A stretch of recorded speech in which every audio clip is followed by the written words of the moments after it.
Hello and welcome to Channel's Book Club. I am Olakunle Kasumo. Security is a major subject in Nigeria at the moment. In the last few years, the country has grappled with what some have described as a security crisis, considering the challenges posed by insurgents, kidnappers, fraudsters, robbers, and others. This book, titled National Security, the Background Check Option, written by Frank Oyorhigho, a background check specialist, questions our approach to critical security issues in Nigeria and proposes background checks as one of the most effective ways of safeguarding lives, properties, and businesses in the country. Frank joined us at the Channel's Book Club to review his book and explore its subjects. Enjoy it. Frank, nice to have you on Channel's Book Club. Thank you so much. Thanks for joining us. Thank you so much. I appreciate it. National Security, the Background Check Option. Everybody should read your book. I think so. I mean,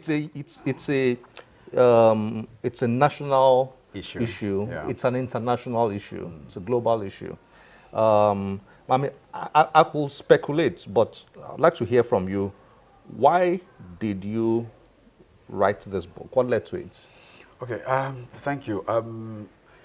I wanted us to look at security from a fresh perspective.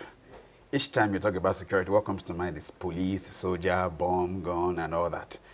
And having been in the background check profession for a while, and I looked at it that, look, this is a potential solution to majority of our security, especially domestic security issues. Mm-hmm. But both the populace and the government, nobody is looking at that side. They see it more as a tool to pursue your opponent, a political opponent. If you don't want your opponent to get to where you want him to get to, so go and do background check and find out the few things about him that you can use to nail him. Yeah. But I look at that shouldn't be the whole essence of background check. People want to employ, yes, but we can take it further. And if we look at background check from a perspective of security, it's going to do a lot, and it's going to save the police from working from a blank end. For instance, if there's a crime and the first thing, like, who do you suspect? But if every employer, every landlord, everybody have background check report of who they deal with, the police could use that as a benchmark to start the investigation process. And it can also serve as prevention. Sometimes as a society, we are more reactive than proactive. But if we apply the concept of background check, it's going to be a proactive solution to crime, to insecurity, and it will cost less. Now, if I give you an example, you want to employ a driver, and the driver tells you that he has worked in 2, 3, 4, 5 places, and you take that hooker, line, and sinker and employ him. And then tomorrow he moves away with the car. Where are you going to start your search from? It's gone. It's gone. But you are willing to pay the police 500,000 to get information on how to locate the car. But if you had spent just 20,000, 30,000 naira to go and verify those information, it will serve as a check to the driver. It will serve as a security protection for you because you have information about him. So once he knows you have information, that will curb him from misbehaving. We have the landlord who wants to get a tenant into his house. All he's concerned about is he working? He doesn't have money to pay the rent. And he says, yes, this is where I work. I work in Shell. And on the basis of that, you are happy, you give him your house. And then there's a problem tomorrow. You go to Shell and say, he doesn't work. We don't even know him. He only said that to be able to deceive you so you can give him his house. But if you go and find out, you may just find out and discover that he was a troublemaker in his former house. And that's why he was given a quit notice. So, and that will help you to get information and say, okay, look, from the information I gathered, from background check information I gathered, you can't stay in this house because you are reported to be known to be a troublemaker.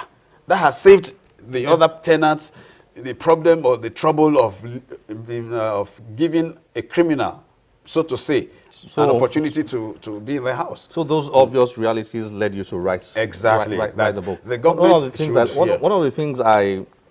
of the things that struck me, again, this is obvious, but then, at times you are reading and then you are thinking, struck me in your book is the way you highlighted the need for almost everybody almost every sector, and then things Every sphere of things life. we take for granted, like you just mentioned now, a landlord doing a background check, perhaps even a tenant Do a background doing check. a background check. Exactly.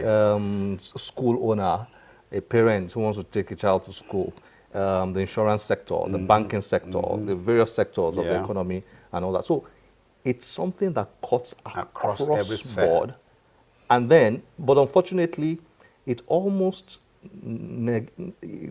contradictory, in quotes, Yeah.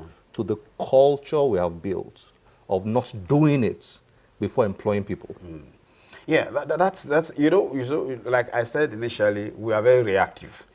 So what we are saying, by the essence of this book, what we're just telling the government that, look, go through this book and understand that if you back up this idea of background check, make it, legislate on it, make it compulsory.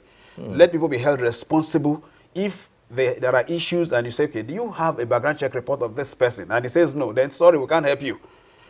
You know, for instance, when Fashola said all landlords should pay, tenants should pay 1 year, even though they're reconstant landlords, but it became a culture. Sometimes you meet some landlords and say, no, it's 1 year. Even when the agent wants to make it 2 years, landlords say, no, because government... it has become legal. Exactly. So it becomes legal, the government backs background check and says, okay, for every employment you do, for every transaction, so long as it has a human relationship, conduct background check. Then no person will employ a housemaid and not find out where it's coming from. No, foolishly we go to Cotonou and pick a house girl, and then we don't know it. Then tomorrow it goes away with your money, with your necklaces, with your jewelries, and then with your child. With your child, and there's just no trace. So if it happens, and then you go to the police, and the police say, do you have background check report of this person? They say, no, so sorry, we can't help you. You can't blame the police because it's a law. Yeah. So everybody is then forced to do it. It becomes a culture. Becomes a culture. Yes, apart from doing it formally, you can do it informally. You're talking to somebody, look, I can do this, yeah, you can do this. I'm going to check what you are saying.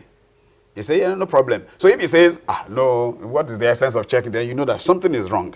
But if he says, well, go ahead, go and check it, then you take a step further to prove him wrong or right, and then you check it. So once it becomes a culture, but that culture can only be driven if government backs it up by legislature.